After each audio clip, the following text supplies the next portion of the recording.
To say that Cyberpunk 2077 is one of the most highly anticipated upcoming games of the year would be a massive understatement.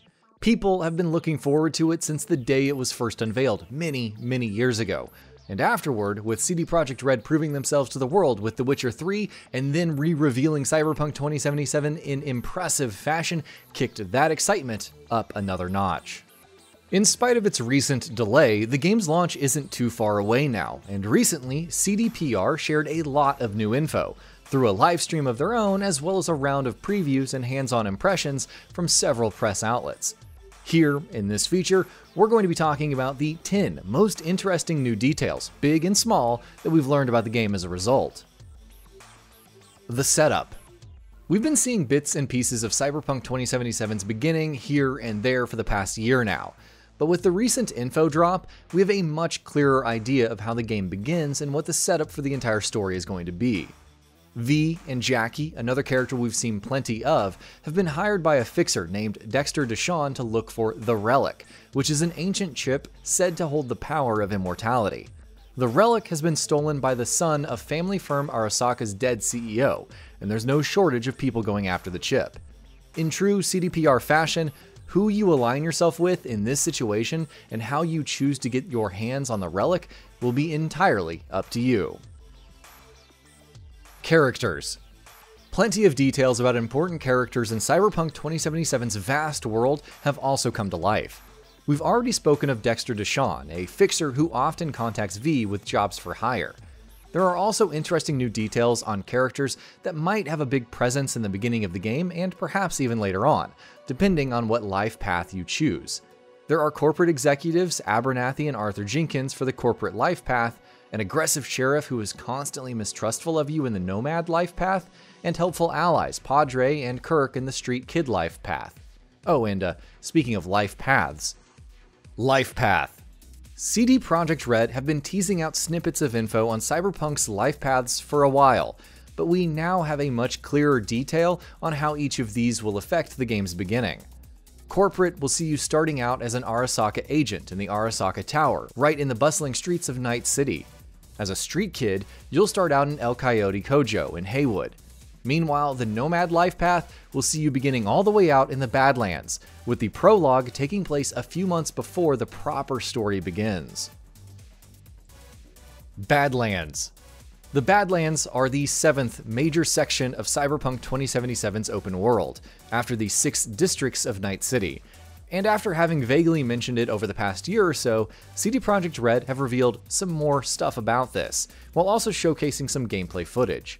The entire area is much more open and much less crowded than Night City itself, being set in a dreary desert, and seems to have an entirely different feel and culture than what the various districts of the city will have to offer.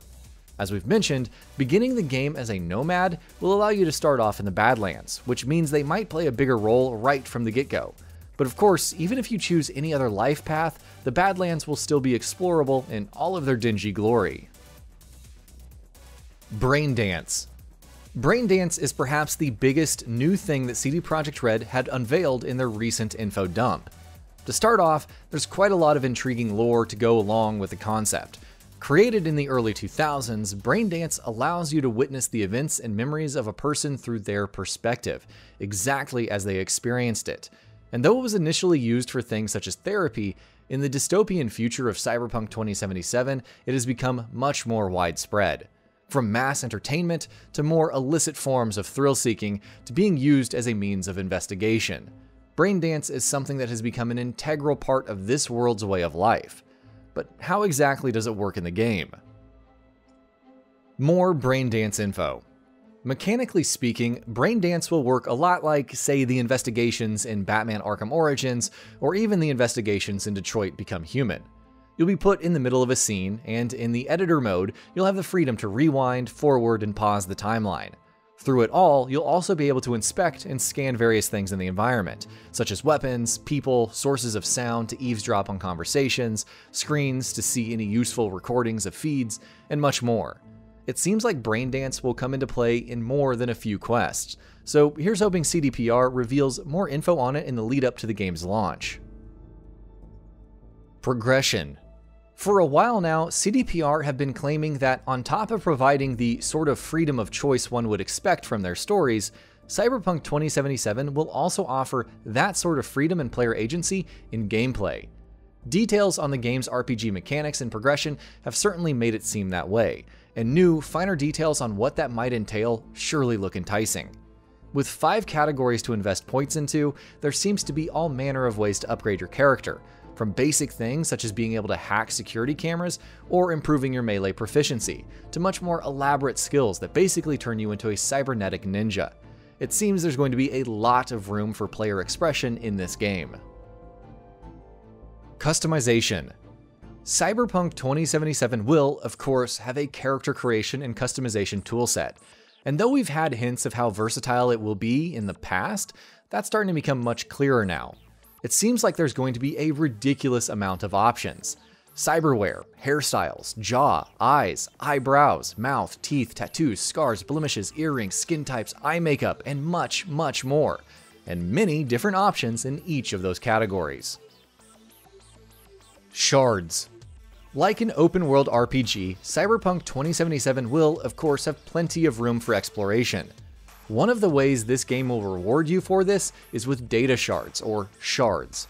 What exactly are these shards? Well, they're a tool for the game to tell you more about its world, lore, and backstory.